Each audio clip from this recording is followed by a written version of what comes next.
we discussed about the special procurement process. So have you referred to a video? No, Or sir. the Actually, Sunday I came in late hours, sir. I have not referred, sir. Yesterday I have tried to refer. I have referred only half an hour class, sir. Make to STO, make to all this. other make to stock. Yeah, That make is to the stock. old class, right? That is old class. We discussed yesterday subcontracting. I think we discussed about the STO process, invoice plan, ERS. No, see, Ravi and Suresh, they have already basics. Okay, I'm explaining about it for you only. Okay. If you're not referring, then what is the use of two introduction classes? I can go directly visit classes, no? Sir, no, sir. Actually, on the Sunday I came on late hours, sir. I couldn't able to. You have mobile, no? You can refer to mobile also, right? So mobile you can download and you can refer, no? Whenever you have time. Yes, sir. Okay. Okay. So last class we discussed about ERS invoice plan and we discussed about RTP and invoice verifications in the STO process, right? So we discussed about all these kind of process. Okay. So other than this one, what are the process we have? Okay. So if we are buying the product, stock procured, okay, stock procured for account assignment category. Okay, any account assignment category. Okay. If you purchase the stock for the any account assignment category, okay, that means what do you mean? What is that account assignment category? Okay, so it's kind of the internal usage. Okay, we are not keeping the stock in our own premises. So in the store location, we are directly using this product as a direct usage. Okay, so ఈ stock మనం ఎప్పుడైతే account assignment కేటగిరీకి refer చేసుకుని మనం కొంటున్నామో ఆ stock మనకి storage లొకేషన్లోకి రాదు. Okay, just note down. So account assignment category ఉంటే ఆ స్టాక్ మనకి స్టోరేజ్ లొకేషన్లోకి రాదు. ఓకే, అది ఏమవుతుందంటే it is going to direct consumption. Okay, we go for the direct consumption. ఎవరైతే రిక్వెస్ట్ చేశారో వాళ్ళకి డైరెక్ట్ కన్జంప్షన్ వెళ్ళిపోద్ది. ఓకేనా? సో అకౌంట్ అసైన్మెంట్ కేటగిరీ ఉన్నప్పుడు మనకి సో ఈ అకౌంట్ అసైన్మెంట్ కేటగిరీ ఎక్కడ ఎంటర్ చేస్తామంటే పర్చేజ్ రిక్వెస్ట్లో ఎంటర్ చేయొచ్చు, పర్చేజ్ ఆర్డర్లో ఎంటర్ చేయొచ్చు, ఓకే, కాంట్రాక్ట్స్లో ఎంటర్ చేయొచ్చు, స్టేజ్ అగ్రిమెంట్లో ఎంటర్ చేయొచ్చు. Okay, so account assignment categories okay, ఇది ఏం చెప్తున్నాం అంటే ఈ ప్రొడక్ట్ ఇది వీళ్ళ రిక్వెస్ట్ చేశారు. ఓకే, వాళ్ళ కోసం అని చెప్పి మనం కొంటున్నాం అని చెప్పి చెప్తాం అన్నమాట. అంటే జనరల్ యూసేజ్ కోసం కాకుండా పర్టికులర్ పర్సన్ కోసం, పర్టికులర్ డిపార్ట్మెంట్ కోసము రిక్వెస్ట్ రైట్ చేశారు. So we are sending this product to them. Okay, so అలాంటి వాటిలో ఫస్ట్ స్టార్టింగ్ ఉండేది ఏంటంటే కాస్ట్ సెంటర్. సో కాస్ట్ సెంటర్కి జనరల్గా మనం డైరెక్ట్ కన్జంప్షన్ చేస్తాము. సో కాస్ట్ సెంటర్ అనేది ఏంటంటే డిపార్ట్మెంట్స్ అన్నమాట. సో డిపార్ట్మెంట్ ఏంటి, మనకి HR department, finance department, admin department, okay, ఇలాగా అన్ని డిపార్ట్మెంట్ ఉంటాయి కదా. వాళ్ళ డిపార్ట్మెంట్ వాళ్ళు ఓన్ రిక్వెస్ట్ రైజ్ చేశారు. సో వాళ్ళకి డైరెక్ట్ యూసేజ్ కోసం సో ఆ ప్రోడక్ట్ డైరెక్ట్గా వాళ్ళకి వెళ్ళిపోతుంది అనమాట, వాళ్ళ డిపార్ట్మెంట్కి వెళ్ళిపోతుంది, మన స్టోర్ లొకేషన్లోకి కౌంటర్ రాదు. ఓకేనా? అది కాకుండా మనం ఇన్ కేసు ఇంకెక్కడ చూసాం, మనం థర్డ్ పార్టీకి ప్రాసెస్ చేసినప్పుడు అకౌంట్ అసైన్మెంట్ కేటగిరీ వస్తుంది.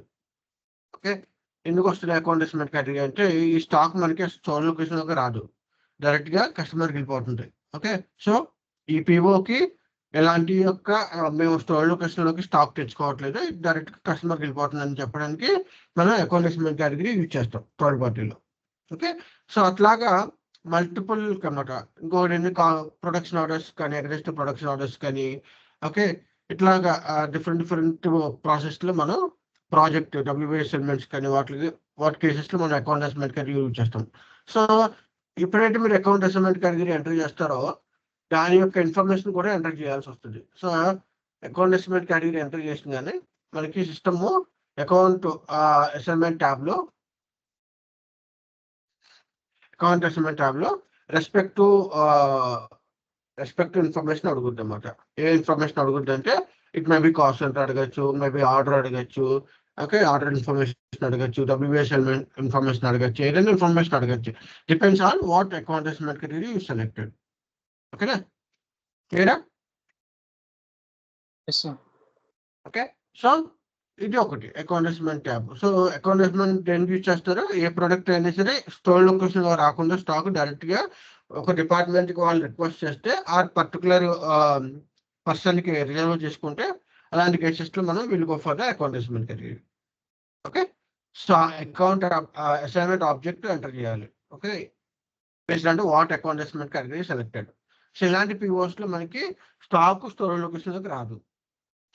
ఓకే, సో ఇక్కడ మీరు అర్థం చేసుకోవాల్సింది ఏంటంటే మనకి పిఓ క్రియేట్ చేసినప్పుడు కానీ పిఆర్ క్రియేట్ చేసినప్పుడు కానీ మనకి 2 ఫీల్డ్స్ ఉంటాయి. అకౌంట్ అసైన్మెంట్ కేటగిరీ ఒకటి ఉంటుంది, ఓకే, ఇంకొకటి ఏముంటుంది, ఐటమ్ కేటగిరీ ఉంటుంది. ఓకే, సో ఈ 2 వెరీ వెరీ ఇంపార్టెంట్. దీని బేస్ చేసుకుని పిఓ యొక్క నేచురాలిటీ డిఫైన్ చేసి ఉంటుంది. సో అకౌంట్ అసైన్మెంట్ కేటగిరీ గురించి మనం ఇప్పుడు మాట్లాడుకున్నాం. ఏదైతే డైరెక్ట్ కన్జంప్షన్స్ రిలేటెడ్గా ఉంటాయో వాటికి మనం అకౌంట్ అసైన్మెంట్ కేటగిరీస్ వాడుకుంటాము అని చెప్పాం. ఐటమ్ కేటగిరీస్ అంటే ఏంటి? ఐటమ్ కేటగిరీ అంటే ఏంటంటే బిజినెస్ సినారియో అనమాట. ఏ ప్రాసెస్ నువ్వు ఫాలో చేయాలనుకుంటున్నావు, ఏ ప్రాసెస్ చేయాలనుకుంటున్నావు, ఓకే, ఆ ప్రాసెస్ ని పిఓకి సిస్టమ్ చెప్తున్నావు అన్నమాట. ఓకే, నేను ఈ కైండ్ ఆఫ్ ప్రాసెస్ చేయాలనుకుంటున్నాను, ఈ కైండ్ ఆఫ్ సినారియో చేయాలనుకుంటున్నాను. అంటే ఏంటి, ఇప్పుడు నువ్వు స్టాండర్డ్ చేయాలనుకున్నావు అనుకో, స్టాండర్డ్ పిఓ క్రియేట్ చేయాలనుకున్నావు అనుకో, సో ఐటమ్ కేటగిరీ ఏమంటర్ చేస్తావు, బ్లాంక్ ఎంటర్ చేస్తావు. ఏమంటర్ చేయకుండా బ్లాంక్ డిఫైన్ చేసుకున్నావు. Okay, so item category blank అనేది ఇట్స్ ఏ స్టాండర్డ్. ఓకే, అదే మనం కన్జ్యూమర్ డిఫైన్ చేసుకున్నాం అనుకో, ఓకే, సో దానికి కే అని ఉంటుంది. ఓకే, సబ్ కాంట్రాక్టింగ్ అని ఉంది అనుకో, దానికి ఎల్ ఉంటుంది. ఓకే, అలాగే సర్వీస్ ఉంది అనుకో, దానికి డి ఉంటుంది. అట్లాగా way of the process, what process you are planning to do, special procurement process అని అవ్వచ్చు, లేకపోతే నార్మల్ స్టాండర్డ్ ప్రాసెస్ అని అవ్వచ్చు.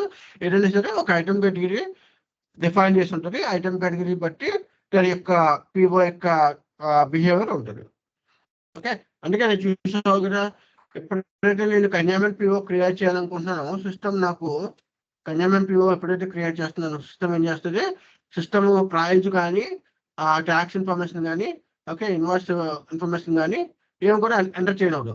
ఎందుకంటే నువ్వు కే ఏదైతే ఎంటర్ చేసావో, కన్జ్యూమెంట్ ఐటమ్ కానీ కే అని ఏదైతే ఎంటర్ చేసావో దాని యొక్క బిహేవియర్ని బట్టి, ఓకే, సిస్టమ్ అర్థం చేసుకుంటే, ఓకే, ఈ కైండ్ ఆఫ్ పిఓస్ కి మేము ప్రైజ్ ఇన్ఫో రికార్డ్ నుంచి పిక్ చేసుకుంటాము, ఇక్కడ నుంచి పిక్ చేసుకోము, సో ఇక్కడ నాకు ఆ ఇన్ఫర్మేషన్ అక్కర్లేదు అని చెప్పి చెప్పుద్ది. ఓకేనా, క్లియరా? Okay, so item category is the main control of the PO. What kind of process?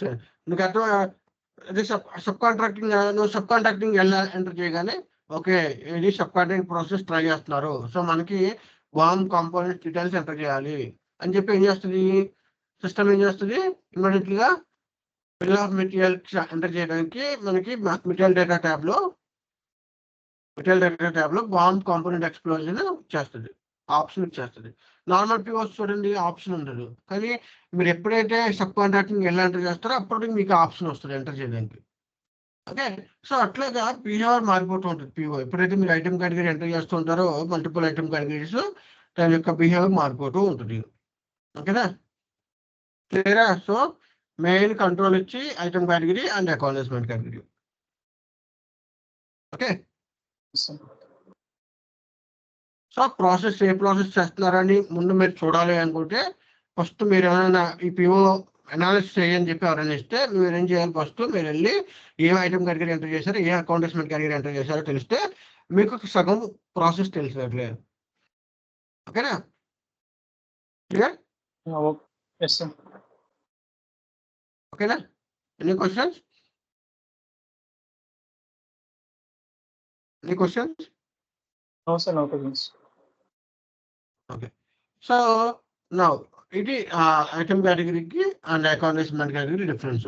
అర్థమైన అకౌంటెంట్ కేటగిరీ అంటే కన్జంప్షన్ అయితేనే మీరు చేసే పిఓ కన్జంప్షన్, డైరెక్ట్ కన్జంప్షన్ సంబంధించింది అయితేనే, ఏదైనా డైరెక్ట్ యూసేజ్ కానీ డైరెక్ట్ అసైన్మెంట్స్ కానీ రిజర్వేషన్ అలాంటి కైండ్ ఆఫ్ అయితేనే మీరు అకౌంటెంట్ కేటగిరీ యూజ్ చేయాలి. లేకపోతే ఐటమ్ కేటగిరీ యూజ్ చేసుకోవచ్చు. ఓకే, అండ్ నా vendor returns. So vendor returns ఎలా చేయొచ్చు? రిటర్న్ వెండర్స్ అంటే స్టాక్ మనకు వచ్చింది, స్టాక్ వచ్చిన తర్వాత స్టాక్ మేబీ డ్యామేజ్ అయిపోయిందో, లేకపోతే స్పాయిల్ అయిపోయిందో, లేకపోతే ఏదో ఒకటి, what ever it maybe happen, you want be return the stock. Okay, so ఈ కేసులో మీరు వెండర్ రిటర్న్స్ ఇప్పుడు ఎలాంటి ప్రాసెస్ చేయొచ్చు? Credit memos. సో ఒకటి వచ్చేసరికి అగైనెస్ట్ అంటే goods sir. Vendor returns, return to vendor, credit memo return to vendor. Debit note credit note ఇవ్వు. Credit memo.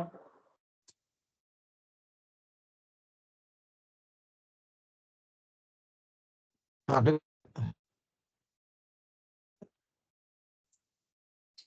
కాదు. Credit note debit note.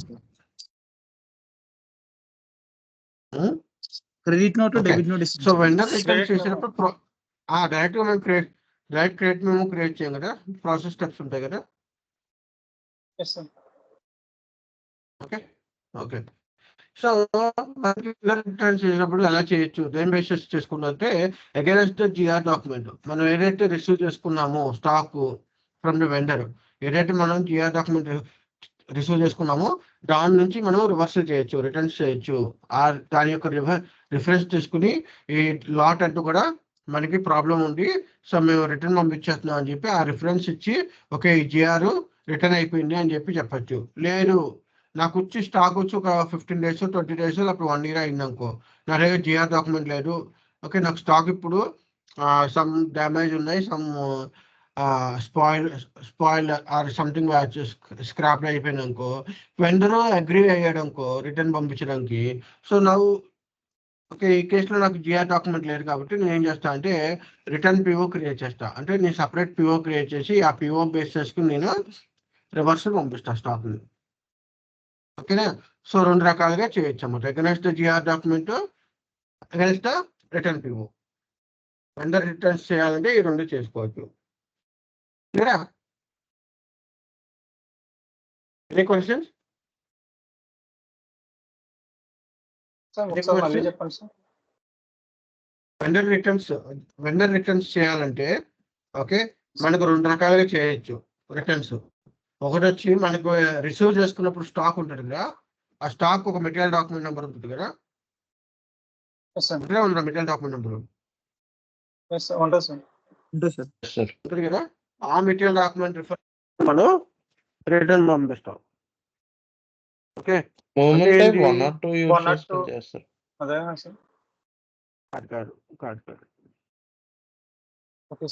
So okay, so ఇప్పుడు మనకి పిఓ క్రియేట్ చేసుకున్నాము. PO create చేసుకున్న తర్వాత మనకి గూడ్స్ రిసిప్ట్ వచ్చింది. Okay, so నాకు గూడ్స్ రిసిప్ట్ వచ్చింది. ఇక్కడ మెటీరియల్ డాక్యుమెంట్ క్రియేట్ అవుద్దా?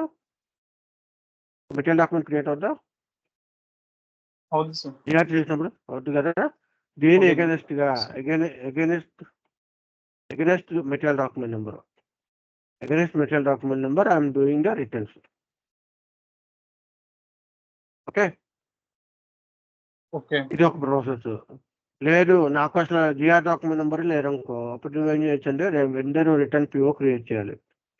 వెండర్ రిటర్న్ పిఓ క్రియేట్ చేసి దాన్ని గూడ్స్ ఇష్యూ చేసి, okay goods issue to vendor అంటే రిటర్న్స్ పంపిస్తున్నావు కదా, రిటర్న్స్ పంపించి దానికి నువ్వు క్రెడిట్ మెమో రైట్ చేసుకుంటావు. ఓకే, సో ఈ 2 కేసెస్లో మూమెంట్ టైప్స్ డిఫరెంట్గా ఉంటాయి. ఓకే, ఒకటి వచ్చి 161 వస్తుంది మూమెంట్ టైపు. ఓకే, ఒకటి వచ్చి 122 వస్తుంది, లేదంటే 124 కూడా రావచ్చు. 124 అంటే బ్లాక్ స్టాక్ నుంచి రివర్సల్ చేస్తాయి. ఓకేనా? ఫస్ట్ ప్రాసెస్ కి కూడా క్రెడిట్ మెమో చేస్తాం కదా, అన్నిటికీ చేస్తాం క్రెడిట్ మెమో. అదే చెప్తున్నా కదా, మీరు ఈ కంప్లీట్ ప్రాసెస్ అయిపోతాయి. పిఓ జిఆర్ ఇన్వాయిస్ 3 అయిపోయినాయి. ఓకే, సో సో మొత్తం అయిపోయినప్పుడు మీరు ఏం చేశారంటే ఇన్వాయిస్ అయిపోయింది. ఇప్పుడు నేను డాక్యుమెంట్ చూస్తే స్టాక్ సమ్ డ్యామేజెస్ ఉన్నాయి కౌంట్ చేసినప్పుడు. సో వెంటనే రిటర్న్ పంపించమన్నారు. సో ఆ మెటీరియల్ డాక్యుమెంట్ని రిఫరెన్స్ తీసుకుని నేను అతనికి ఇన్ఫార్మ్ చేశాను, వీఆర్ రిటర్నింగ్ బ్యాక్ అని చెప్పి. ఓకేనా ఓకేనా ఓకే. సార్ ఆ పిఓ ఎలా క్రియేట్ చేస్తున్నాం సార్? అంటే డిఫరెన్స్ ఏమైనా ఉందా స్టాండర్డ్ పిఓకి? స్టాండర్డ్ పిఓకి వెండర్ రిటర్న్ పిఓకి డిఫరెన్స్ ఉంటుంది. ఓకే, అది మనం చెప్పుకున్నాం, స్టెప్స్ చెప్పుకున్నాం. Yes, sir. ఓకేనా. Okay so sir. ప్రతిదానికి క్రెడిట్ మెమో క్రియేట్ చేసుకోవచ్చు ఇన్వాయిస్ క్లియర్ అయితే. అర్థం అవుతుందా? సార్ అర్థం అవుతుందా? ఓకేనా. సార్ ఇంకొకటి ఇన్వాయిస్ ఏంటంటే క్లియర్ అయితేనే చేస్తాము, లేకపోతే ఓన్లీ గూడ్స్ రిసీప్ట్ చేస్తే చెయ్యం కదా సార్? ఇన్వాయిస్ క్లియర్ అవ్వాలి కదా, ఇన్వాయిస్ అగెనెస్ట్ గా క్రెడిట్ మెమో చేసుకోవాలి నువ్వు. Okay okay okay okay. నువ్వు క్రెడిట్ మెమో రైట్ చేయాలంటే నువ్వు ముందు అతని దగ్గర నుంచి పేమెంట్ చేస్తేనే రిటర్న్ క్రెడిట్ మెమో చేసుకోగలవు కదా. ఓకే, పేమెంట్ చేస్తేనే చేయగలం, నువ్వు లేకపోతే నువ్వు చేయలేం. నువ్వు డబ్బులు కట్టకుండా నువ్వు క్రెడిట్ మెమో అడిగితే వాడికి ఇస్తాడు నీకు ఓకే, రైట్. కదా. నువ్వు ఇన్వాయిస్ రైట్ చేయకుండా వాడు క్రెడిట్ మెమో అడిగితే వాడు ఎందుకు ఇస్తాడు చెప్పు? ఇవ్వడు కదా. నువ్వు నాకే పే చేయాలి, నీకెందుకు ఇస్తాను? క్రెడిట్ మెమో అంటే ఏంటి? మనం డబ్బులు అడుగుతున్నాం, బాబు ఓకే నువ్వు డబ్బులు ఇవ్వు, నీకు ఆల్రెడీ పే చేశాను. పే చేశానని చెప్పి అడుగుతున్నావు. ఓకే. కాన్సెప్ట్ అర్థం చేసుకోండి, మీనింగ్ అర్థం చేసుకోండి. ఎందుకంటే అదే మెయిన్ కదా, మీనింగ్ అర్థం చేసుకోకపోతే వేస్ట్. ఓకేనా. సో మనం ఒక అమౌంట్ పే చేసిన తర్వాత మనం వెళ్ళి అడుగుతున్నావు, నాకు స్టాక్. నువ్వు ఒక స్టోర్కి వెళ్ళావు అనుకో, స్టోర్కి వెళ్ళి బిల్ పే చేసావు, స్టాక్ రిసీవ్ చేస్తున్నావు, తర్వాత ఆ స్టాక్ డ్యామేజ్ వచ్చిందో లేకపోతే ఎక్స్పైర్ అయిపోయిందో స్టోర్ అడిగి నువ్వు రిప్లేస్మెంట్ చేయి, లేకపోతే అమౌంట్ అని ఇచ్చేసి అని అడుగుతావు కదా. Yes sir. Okay. So against గా దీనికి మళ్ళీ నువ్వు రిటర్న్ స్టాక్ తెచ్చుకోవచ్చు. ఓకే. ఓకే. సో అది రిటర్న్స్ కి 2 రకాలు ఉంటాయి అన్నమాట. ఓకే. సో ఇక్కడ మనం ఈ పిఓ ఇంకొకటి చెప్పాం మొన్న, మీకు చెప్పినప్పుడు ఏం చెప్పాను మొన్న, పిఓ చేసినప్పుడు ఓకే, పిఓ చేసి గూడ్స్ రిసిప్ట్ చేసి ఇన్ కేస్ క్వాలిటీ ఇన్స్పెక్షన్ ఉంటే ఇన్స్పెక్షన్ లాట్ క్రియేట్ అయ్యి అక్కడ నుంచి యూసేజ్ డెసిషన్ తీసుకున్నప్పుడు okay they can return. Okay, stock failure అయిందనుకో, క్వాలిటీ ఫెయిల్యూర్ అయిందనుకో, దెన్ దే కెన్ రిటర్న్. ఇది ఈ విధంగా కూడా చేయొచ్చు. Okay, okay sir. క్లియరా. సో ఇన్ని రకాలుగా Yes, sir. మనం వెండర్ రిటర్న్స్ చేసుకోవచ్చు అన్నమాట. ఓకేనా. సో ఇక్కడ కూడా మనం వెండర్ రిటర్న్స్ చేసినప్పుడు కూడా మనం కావాలంటే వయా షిప్పింగ్ కూడా చేసుకోవచ్చు. సురేష్ మధ్యలో వచ్చి అప్పుడు ఎక్కడో చూశాను shipment out bound delivery create చేశారు అని చెప్తాడు. సో ఏదైనా బయటకు పోయినప్పుడు కూడా మనం అవుట్ బౌండ్ డెలివరీ క్రియేట్ చేసుకోవచ్చు. కాబట్టి దాని ప్రాసెస్ వేరే ఉంటుంది. సెటప్ అంటే కూడా ఎస్టీ ఇంటిగ్రేట్ అయ్యి ఉండాలి ఆ ప్రాసెస్ అంట. దాని యొక్క డెలివరీ టైపు మెయిన్గా వచ్చేసరికి డెలివరీ టైపు ఎక్కడైనా సరే మీరు షిప్పింగ్ వచ్చిందంటే షిప్పింగ్ కౌంట్ చేస్తున్నారంటే అది మెయిన్ బేస్ చేసుకుని డెలివరీ టైప్ బేస్ చేసుకుని ఉంటుంది. ఓకే, సో వాళ్ళకి డెలివరీ టైప్ అన్నమాట, వాళ్ళకి మెయిన్ కంట్రోల్ వచ్చి డెలివరీ టైప్. ఓకేనా.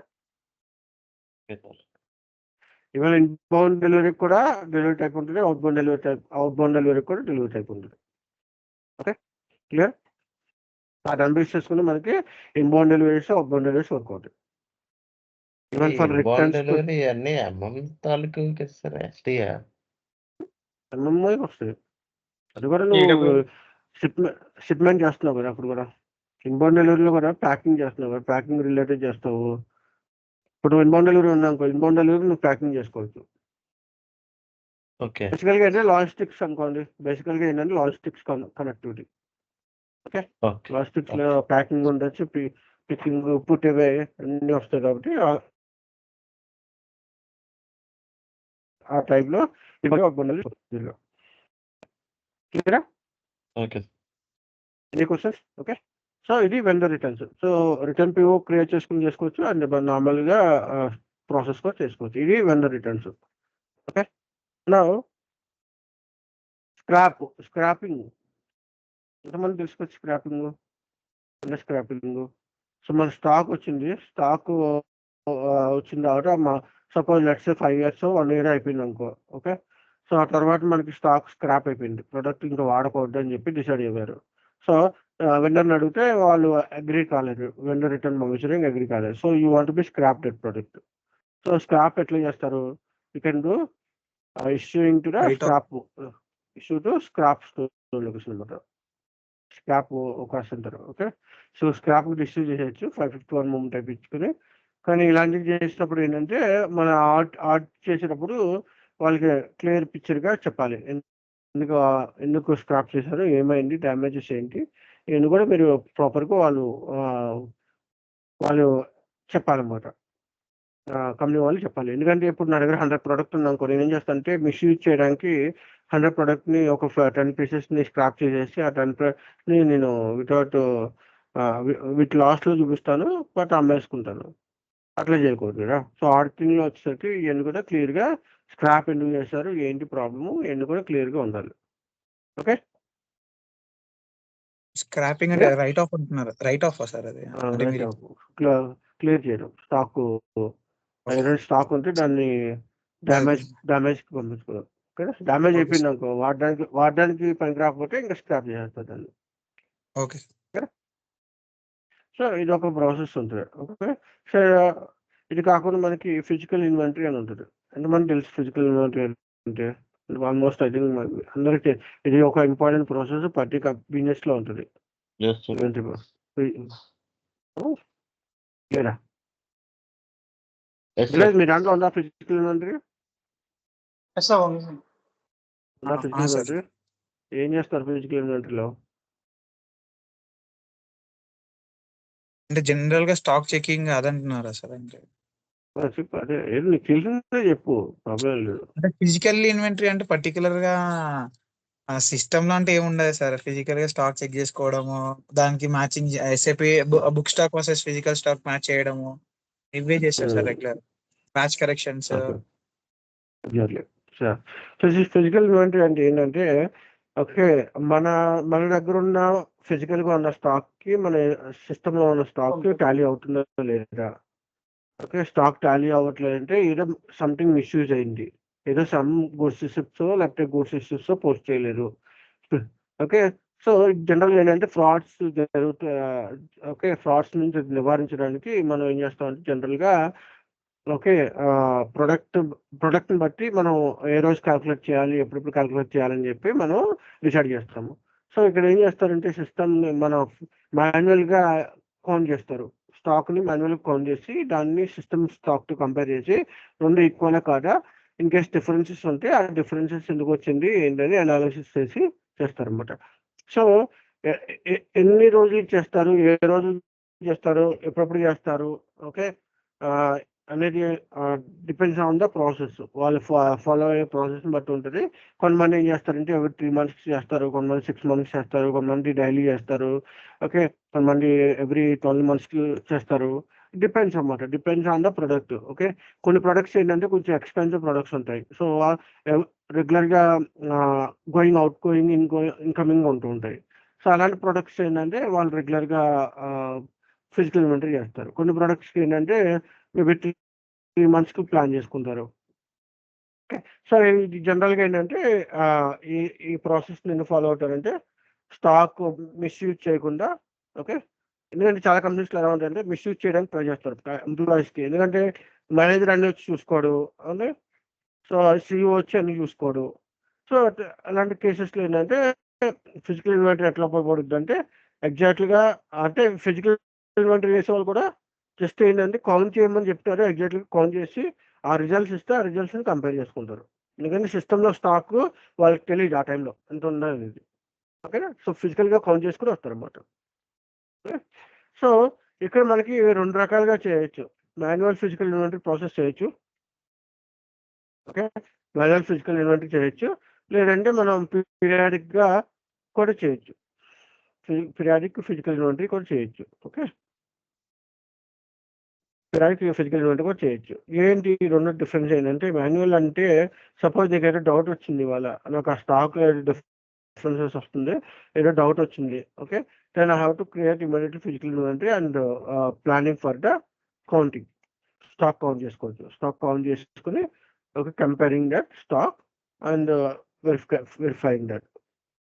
ఓకే, ఇది ఒకటి చేయొచ్చు. లేదు పీరియాడిక్ అంటే ఏంటంటే మనకి ఇక్కడ ఓకే మనం డిసైడ్ చేస్తాం అన్నమాట. ఇండికేటర్స్ని సైకిల్ కౌంట్ అంటారు దీన్ని.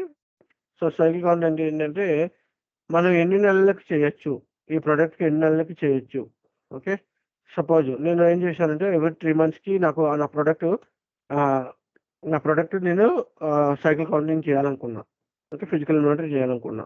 ఇప్పుడు ఏం చేస్తుందంటే ఆ 3 months అవగానే సిస్టమ్ ఏం చేస్తుందంటే ఫిజికల్ ఇన్వెంటరీ జనరేట్ చేస్తుంది సిస్టమ్.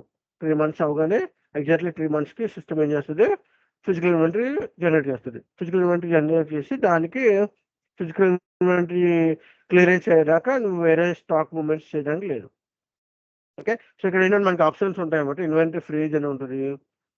ఓకే సో కొన్ని ఆప్షన్స్ ఉంటాయి అన్నమాట. సో ఫిజికల్ ఇన్వెంటరీ క్రియేట్ చేసినప్పుడు నో గూడ్స్ రిసిప్ట్స్ కానీ లేకపోతే ఓకే గూడ్స్ రిసిప్ట్స్ కానీ అలౌ చేయకుండా మనం కంట్రోల్ చేసేసుకోవచ్చు. సో అలా ఉన్నప్పుడు ఏంటంటే మనకి మిస్యూజ్ అవ్వకుండా ఉంటుంది కదా స్టాక్స్. అంటే మనం కౌంట్ చేస్తున్నప్పుడు సడన్ గా వచ్చి నాకు 10 pieces 20 pieces అంటే అది కుదరదు కదా. సో మనం ఏం చేస్తామంటే ఆ రోజు మనం కౌంటింగ్ స్లాట్ డిఫైన్ చేసుకుని ఓకే ఆ స్లాట్ని మనం సిస్టమ్ కౌంట్ చేసి మాన్యువల్ కౌంట్ చేసి కంపేర్ చేసుకుంటాం. ఓకే సో ఈ సైకిల్ కౌంటింగ్లో ఎలా జరుగుతుందంటే ఓకే ప్రోడక్ట్ బేస్ చేసుకుని ఇన్ కేస్ ఇప్పుడు చూసా పైన మాన్యువల్లో నేను ఎక్కడ కూడా ప్రోడక్ట్ గురించి మాట్లాడలేదు. నువ్వు ఎక్కడప్పుడు ఆ ప్రోడక్ట్కి స్పెషల్గా లేకపోతే మెటీరియల్స్కో ఏ మెటీరియల్స్కి మీరు ఫిజికల్ ఇన్వెంటరీ చేయాలనుకుంటున్నారో ఆ ప్రొడక్ట్స్ ఎంటర్ చేసేసుకోవచ్చు మాన్యువల్గా. కానీ ఇక్కడ నేనేం చేస్తానంటే నేను ప్రొడక్ట్ మాస్టర్లో అంటే మెటీరియల్ మాస్టర్లో నేను ఏం చేస్తానంటే సైకిల్ కౌంటింగ్ ఎంటర్ చేస్తాను. సైకిల్ కౌంటింగ్ ఎంటర్ చేసి ఇంకా నేను ఎవ్రీ 3 months చేయాలా లేకపోతే ఎవ్రీ 6 months ఎంటర్ చేయాలా లేకపోతే ఎవ్రీ 12 months చేయాలా అని చెప్పి నేను డిఫైన్ చేసుకుంటా. యాన్యువల్ కౌంటింగ్ అని చెప్పి annual counting semi annual counting ఇట్లా చేసుకున్నప్పుడు ఏమవుతుందంటే ఆ టైం వచ్చేసరికి సిస్టమ్ ఏం చేస్తుంది అంటే ఫిజికల్ ఇన్వెంటరీ జనరేట్ చేస్తుంది. ఓకే ఫిజికల్ ఇన్వెంటరీ జనరేట్ చేస్తే ఆ ఫిజికల్ ఇన్వెంటరీ బేస్ చేసుకుని మనం కౌంటింగ్ స్టార్ట్ చేయొచ్చు. కౌంటింగ్ స్టార్ట్ చేసి క్లియరెన్స్ చేయాలి. ఓకే క్లియరా.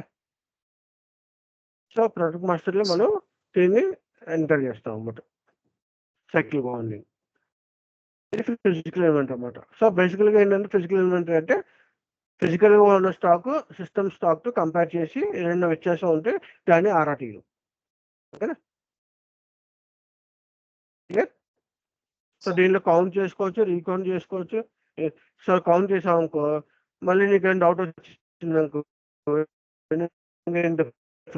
వచ్చిందండి మళ్ళీ రీకౌంట్ కూడా చేసుకోవచ్చు. క్లియర్.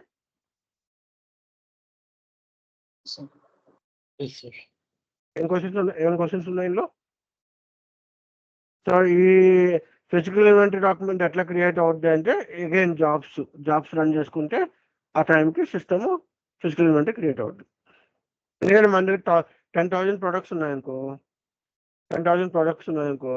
అన్ని ప్రొడక్ట్స్ ఒకేసారి చేయాలంటే కష్టం కదా. సో నేను ఏం చేస్తాను అంటే పర్టికులర్ ప్రొడక్ట్స్ నేను ఈరోజు చేయాలి, పర్టికులర్ ప్రొడక్ట్స్ ఈరోజు చేయాలని చెప్పి నేను పెట్టుకుంటాను. ఈ 3 months చేయాలి, 6 months చేయాలని చెప్పి పెట్టుకుంటాం. ఓకే సో స్టోరేజ్ బిన్ లెవెల్లో కూడా చేయొచ్చు ఫిజికల్ ఇన్వెంటరీ, స్టోరేజ్ లొకేషన్ లెవెల్లో కూడా చేయొచ్చు ఫిజికల్ ఇన్వెంటరీ. ఓకేనా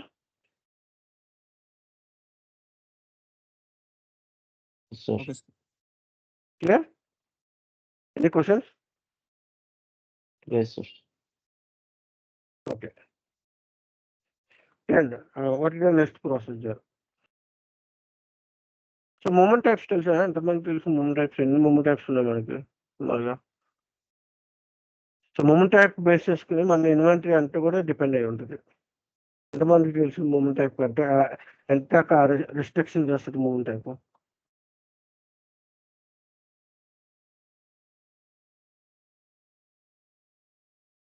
మినిట్.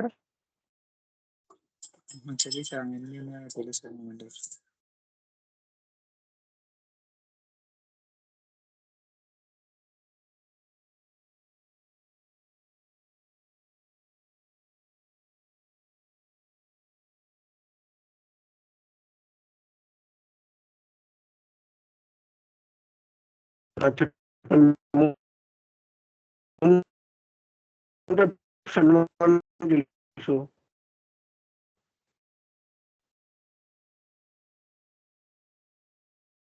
సార్ అర్థం కాలేదు సార్, వాయిస్ స్ట్రక్ అవుతుంది sir.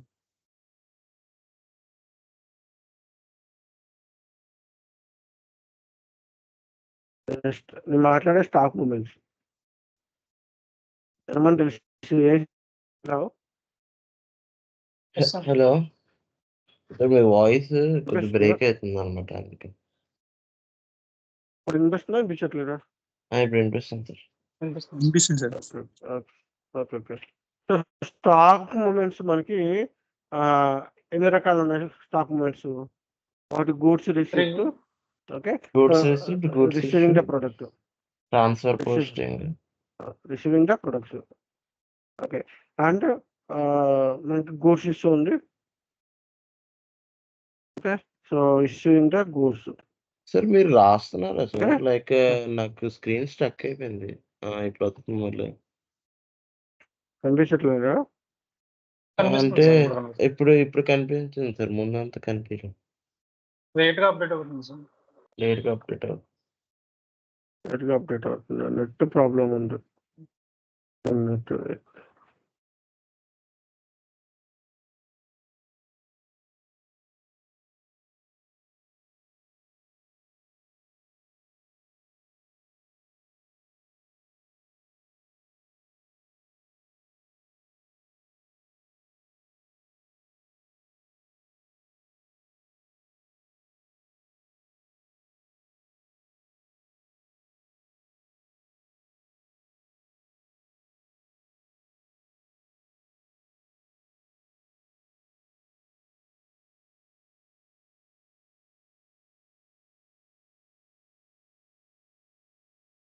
Hello hello hello hello sir, కాదు, స్టార్టింగ్ నుంచి ఎలాగ ఉందా? ఇప్పుడే ప్రాబ్లం వచ్చిందా? కొద్దిగా కొన్ని సార్లు నాకైతే వచ్చింది. స్ట్రక్ అవుతుంది సార్, స్ట్రక్ అవుతుంది, స్క్రీన్ బ్లాంక్ అవుతుంది సార్. అంటే మధ్యలో కొన్నిసార్లు అయింది, స్క్రీన్ బ్లాంక్ అయింది. మేబీ అందుకే ధీరజ్ కూడా బయటకు వెళ్ళి వచ్చాడు. ఓకే. మొబైల్ కనెక్ట్ అయ్యాను. ఈ వైఫై బంద్ చేయట్లేదు, వైఫై నుంచి సిగ్నల్ రావట్లేదు. Okay sir.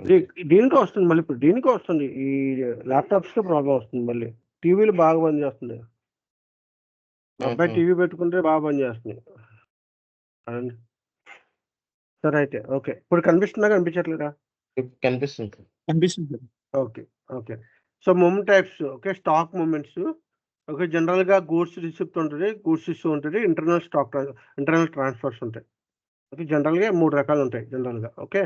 సో గూడ్స్ రిసిప్ట్లో ఏమొస్తాయంటే, మనం ఏదైనా సరే, ఓకే, ఏదైనా స్టాక్ ఇన్బౌండ్ అయితే, ఓకే, ఇన్వార్డ్ అయితే స్టాక్ని మనం గూడ్స్ రిసిప్ట్ కింద కన్సిడర్ చేస్తాం. మనకు వచ్చే స్టాక్ అనేది చేస్తాం. సో ఎలాంటి కేసెస్ ఉన్నాయి గూడ్స్ రిసిప్ట్లో?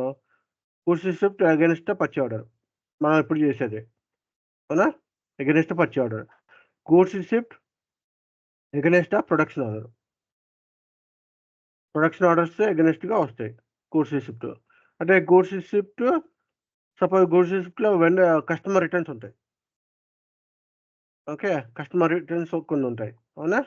సో అట్లాగా మనం రిసీవ్ చేసుకున్న గూడ్స్ రకరకాలుగా ఉన్నాయి, okay. Against production orders, purchase orders, customer returns, okay. Without purchase order, okay. Goods receipt without purchase order కూడా చేయొచ్చు, వితౌట్ పర్చేజ్ ఆర్డర్ కూడా చేయొచ్చు, ఓకే. సో ఇట్లాగా డిఫరెంట్ గూడ్స్ రిసిప్ట్లు చేసుకోవచ్చు. అట్లాగే మనకి గూడ్స్ ఇష్యూస్ కూడా డిఫరెంట్ గూడ్స్ ఇష్యూస్ ఉన్నాయి. అగైనెస్ట్ పర్చేజ్ ఆర్డర్స్ చేయొచ్చు, okay. So against purchase order చేయొచ్చు, అగైనెస్ట్ కాస్ట్ సెంటర్స్ చేయొచ్చు, ఓకే.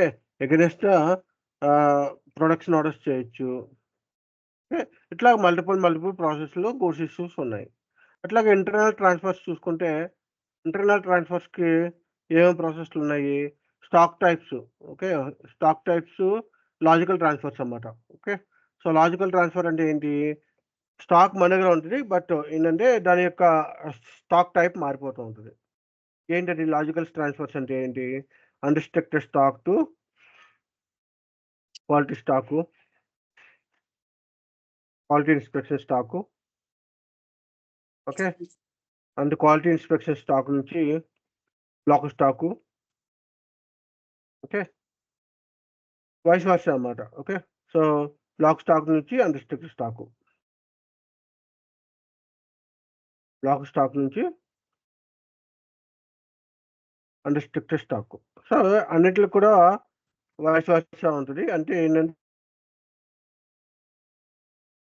క్వాలిటీ చేయొచ్చు, బ్లాక్ అన్రిస్ట్రిక్ట్ చేయొచ్చు. సో ఇవన్నీ లాజికల్ ట్రాన్స్ఫర్స్ అన్నమాట. అంటే స్టాక్ మూమెంట్స్ ఏం జరగవు, బట్ ఏంటంటే దాని యొక్క స్టాక్ టైప్స్ మారుస్తున్నావు ఎందుకంటే బ్లాక్ చేయడానికి స్టాక్ని. ఓకేనా, సో లాజికల్ ట్రాన్స్ఫర్స్. అదే internal transfers, physical transfers find out చేస్తే మనకి ఏమున్నాయంటే store location to store location transfer చేసుకోవచ్చు, store location to store location transfer చేసుకోవచ్చు, ప్లాన్ టు ప్లాన్ ట్రాన్స్ఫర్ చేసుకోవచ్చు. ఓకే, సో వీటిని మనం ఫిజికల్ ట్రాన్స్ఫర్స్ అంటారు. ఓకే, అండ్ ఇక్కడ చూసుకుంటే మనం మెటీరియల్ టు మెటీరియల్ ట్రాన్స్ఫర్ ఉంది. మెటీరియల్ టు మెటీరియల్ ట్రాన్స్ఫర్ అంటే ఏంటి? ఒక కోడ్ నుండి ఇంకో కోడ్ కి సార్. అంటే ఇప్పుడు ఒక మెటీరియల్ కి ఏదైనా ఆఫర్ కోడ్ ఉంటే నార్మల్ కోడ్ నుండి ఆఫర్ కోడ్ కి కన్వర్ట్ చేయడానికి. ఎగ్జాంపుల్ చెప్తా సార్, హలో, ఎగ్జాంపుల్ చెప్పు, ఎగ్జాంపుల్ చెప్పు. ఎందుకు అంటే మారుస్తారు? ఎగ్జాంపుల్ అంటే సార్ నార్మల్ గా ఇప్పుడు ఒక పెన్ ఉంది, జనరల్ గా దాన్ని మనం అమ్మేది 10 రూపీస్ అమ్ముతాం సార్. దానికి 1 2 3 అని చెప్పి ఒక కోడ్ ఉంటుంది సార్. అంటే జనరల్ స్టాండర్డ్ మెటీరియల్ కోడ్ ఉంటుంది సార్. ఇదే పెన్ ఓకే, 50% ఆఫ్ వచ్చింది అంటే దానికి 50% కి ఇంకొకటి 1 2 4 అని చెప్పి ఇంకో కోడ్ ఉంటుంది సార్. ఈ 1 2 3 కోడ్ నుండి 1 2 4 కన్వర్ట్ చేస్తాం సార్ మనం. అంటే ఈ పెన్ ఈ పర్టికులర్ ఒక 10 క్వాంటిటీ ఆఫర్ కోడ్ కి కన్వర్ట్ చేయడానికి సార్. అది ఇట్లా ఉంటుంది. Okay, okay. మీ కంపెనీలో అలా చేస్తారా? అంటే కోడ్ టు కోడ్ ట్రాన్స్ఫర్ చేశారు కదా సార్. అంటే నార్మల్ కోడ్ నుండి ఆఫర్ కోడ్ కి కన్వర్ట్ చేయడానికి. Okay, okay. సో జనరల్ గా material to material transfer, material to material transfer కూడా చేస్తుంది. అదేంటంటే ఒక మెటీరియల్ సైజెస్ వేరే ఉన్నాయి అంటే మన ఇన్వెంటరీలో సైజెస్ మిస్ మ్యాచ్ వచ్చినాయి, ఇన్వెంటరీ మిస్ మ్యాచ్ అయింది అంటే అప్పుడు మనం అప్రోచ్ తీసుకొని ఏదైతే ఎక్కువ ఉందో దాన్ని, అంటే ఏదైతే మనకి సిస్టమ్ లో తక్కువ ఉంది ఫిజికల్ గా ఎక్కువ ఉందో దానికి కన్వర్ట్ చేస్తాం సార్. అది ఒకవేళ సేమ్ మెటీరియల్ కేటగిరీ అయితే. ఎందుకు కన్వర్ట్ Sizes చేయలేదు? ఎందుకు? అంటే సైజెస్ అంటే మనకి ఫిజికల్ గా స్టాక్ లేదు, సిస్టమ్ లో స్టాక్ ఉంది. ఫిజికల్ గా స్టాక్ వేరే ఉంది, సిస్టమ్ లో స్టాక్ వేరే ఉంది సార్. అట్లా దాన్ని కన్వర్ట్ చేస్తాం సార్. Okay, okay. సో అలా అయితే మిస్యూజ్ అవుతాయి కదా మరి స్టాక్స్.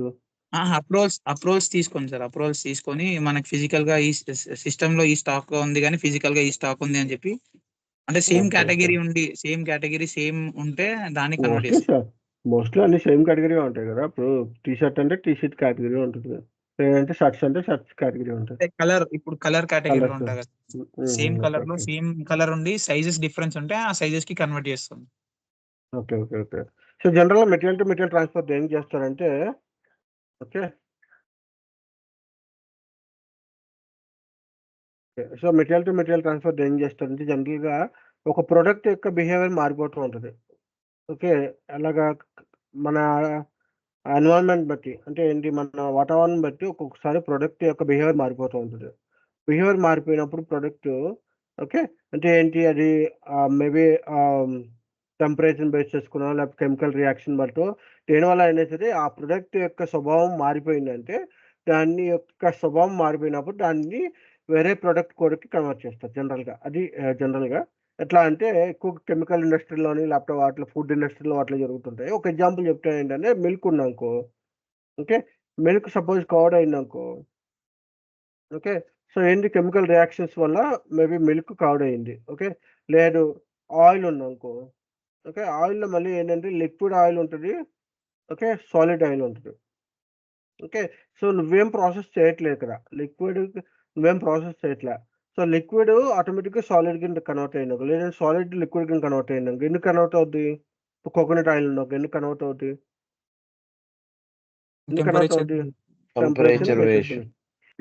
So temperature waste. ఇప్పుడు ఈ సాలిడ్ ఒక కోకోనట్ ఆయిల్ తీసుకెళ్ళి నేను కస్టమర్‌కి అమ్మినప్పుడు, ఓకే, వాటి యొక్క కాస్ట్ డిఫరెంట్ ఉండొచ్చు.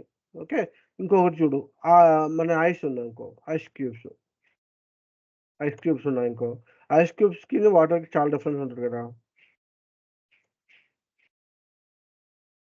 ఓకే, అంటే ఏంటి ప్రొడక్ట్ యొక్క బిహేవియర్ మారిపోతుంది. ఓకే, సో కెమికల్ రియాక్షన్స్ వల్ల కానీ వీటి వల్ల కానీ ఒక ప్రొడక్ట్ యొక్క బిహేవియర్ మారిపోయినప్పుడు ఏంటంటే జనరల్గా ఈ మెటీరియల్ టు మెటీరియల్ ట్రాన్స్ఫర్ ఈ కోడ్ నుంచి ఆ కోడ్కి కన్వర్ట్ చేసుకుంటారు. సో డైరెక్ట్ చెప్పిన ఎగ్జాంపుల్స్ కూడా చూసుకోవచ్చు. అట్లనే ఏంటంటే మెటీరియల్ యొక్క కేటగిరీస్ సేమ్ ఉన్నప్పుడు దాన్ని ప్రైస్ డిఫరెంట్ ఉందా, సేమ్ ప్రైజెస్ ఉంటాయా? డిఫరెంట్ ప్రైజెస్ ఉంటాయి. ప్రైస్ సేమ్ ప్రైస్ ఉంది, కేటగిరీ అంటే same category same price sir. కాకపోతే సైజెస్ వేరు సార్. సైజెస్ వేరు ఉన్నాయి అనమాట. సైజెస్ వేరు ఉండడం, ఫిజికల్ ఇన్వెంటరీలో సైజెస్ వేరే ఉంటాయి. సో ఇన్వెంటరీ మిస్ మ్యాచ్ ఉందని చెప్పి అప్రూవల్స్ తీసుకొని కన్వర్ట్ చేస్తాం సార్. ఇదొకటి. ఇంకో ఇంతకు ముందు ఎఫ్ఎంసీజీలో ఉన్నప్పుడు ఏమయ్యేదంటే సార్, ఒక నార్మల్ కోడ్ ని ఒక 10 days ఆఫర్ పెట్టినారంటే ఆ నార్మల్ కోడ్ ని ఆ 10 days కి ఆఫర్ కోడ్ కి ఆఫర్ కోడ్ కింద కన్వర్ట్ చేయడం సార్.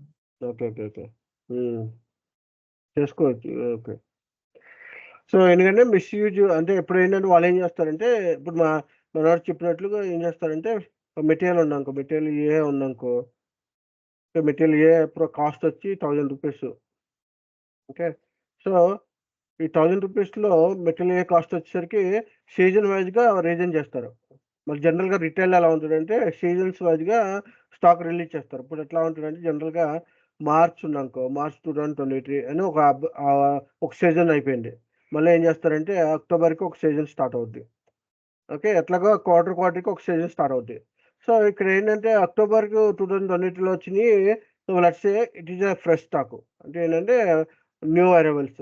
ఇప్పుడు మీరు న్యూ అరైవల్స్ ఉంటారు కదా మరి, సో న్యూ అరైవల్స్ ఉంటాయి. సో అండ్ మార్చ్ 2020లో వచ్చేసరికి ఓల్డ్ స్టాక్ అయ్యాయి.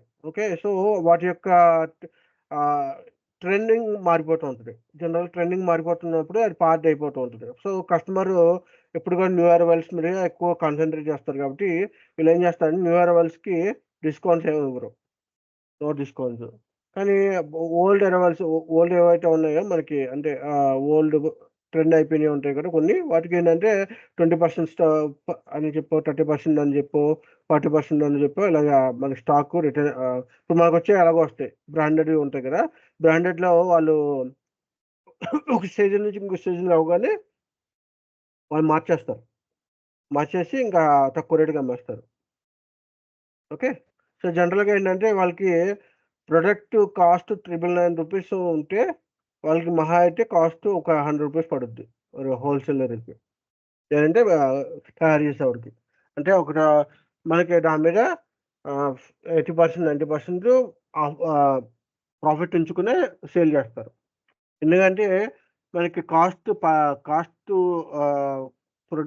ప్రొడక్ట్ పర్చేస్ మ్యానుఫ్యాక్చరింగ్ చేసిన దగ్గర నుంచి దానికి రిటైలర్కి, హోల్సేలర్కి, తర్వాత డిఫరెంట్ స్టోర్స్కి వెళ్ళేసరికి దాని యొక్క కాస్ట్ ఆల్మోస్ట్ ఎక్కువ పడుద్ది కాబట్టి సో వాళ్ళు ఏం చేస్తారంటే ఎంప్లాయీ సేల్స్, ఓకే, ఎంప్లాయీ సేల్స్లో 50%, ఆన్లైన్ సేల్స్ 50%, ఫ్యాక్టరీ నుంచి డైరెక్ట్గా కస్టమర్ సేల్స్ చేస్తారన్నమాట. ఓకేనా, సో ఇలాంటప్పుడు కూడా they can convert that material to material and they can sell the product to what ever the old materials trending అయిపోయి ఉంటాయి కదా, వాటిని వాళ్ళు 50% డిస్కౌంట్ వాటికి పంపించేస్తారు అన్నమాట. ఓకే, సో ప్రొడక్ట్ నేమ్ ఒకటే ఉండొచ్చు, మెటీరియల్ నెంబర్ ఒకటే ఉండొచ్చు. ఓకే, మెటీరియల్ నెంబర్ ఒకటే ఉండొచ్చు. అందుకని వాళ్ళకి ఏంటంటే ఇప్పుడు సీజన్ 1కి వచ్చింది, సపోజ్ సీజన్ 1లో వచ్చిన స్టాకు 100 పీసెస్, సీజన్ 2లో వచ్చిన స్టాకు 100 పీసెస్. నా దగ్గర మెటీరియల్ ఏ ఉంది, మెటీరియల్ ఏ స్టాక్ వచ్చి 200 ఉంది. ఓకే, సో 200 ఉంది, మెటీరియల్ ఏ 200 ఉంది. మెటీరియల్ ఏ 200 సీజన్ 1 నుంచి వచ్చింది, సీజన్ 2 నుంచి వచ్చింది. సో వీళ్ళు ఏం చేస్తున్నారంటే ఇప్పుడు ఈ మెటీరియల్ ఏదైతే ఉందో, ఓకే, మెటీరియల్ ఏదైతే 100 పీసెస్ ఉందో సీజన్ 1 అంటే ఓల్డ్ స్టాక్ ఏదైతే ఉందో దాన్ని ఏం చేస్తున్నారంటే మెటీరియల్ బి కన్వర్ట్ చేసి, ఓకే, వాళ్ళు ఏం చేస్తున్నారు మెటీరియల్ బిని అమ్ముతున్నారు 50% డిస్కౌంట్. అప్పుడు మెటీరియల్ సీజన్ 2లో వచ్చిన 100 పీసెస్ సేఫ్గా ఉంటాయి కదా, అవి మిస్యూజ్ అవ్వవు కదా, అంటే అవి 50% డిస్కౌంట్కి వెళ్ళవు కదా. సో ఓన్లీ మెటీరియల్ బినే వాళ్ళు 50% అమ్ముతున్నారు. అంతేనా? సురేష్? సార్. సో అప్పుడు ఏంటంటే ఈ ఓల్డ్ స్టాక్కి న్యూ స్టాక్కి డిఫరెన్షియేట్ చూపిస్తున్నారు వాళ్ళు అమ్ముకున్నప్పుడు డిస్కౌంట్. మళ్ళీ తర్వాత ఆ సీజన్ అయిపోగానే మేబీ వాళ్ళు ఏం చేస్తారు, ఇంకా స్టాక్ మిగిలితే మళ్ళీ మెటీరియల్ కలిపేసి మళ్ళీ నార్మల్గా అమ్మేస్తారు. మెటీరియల్గా నెయ్యికి అమ్మేస్తారు.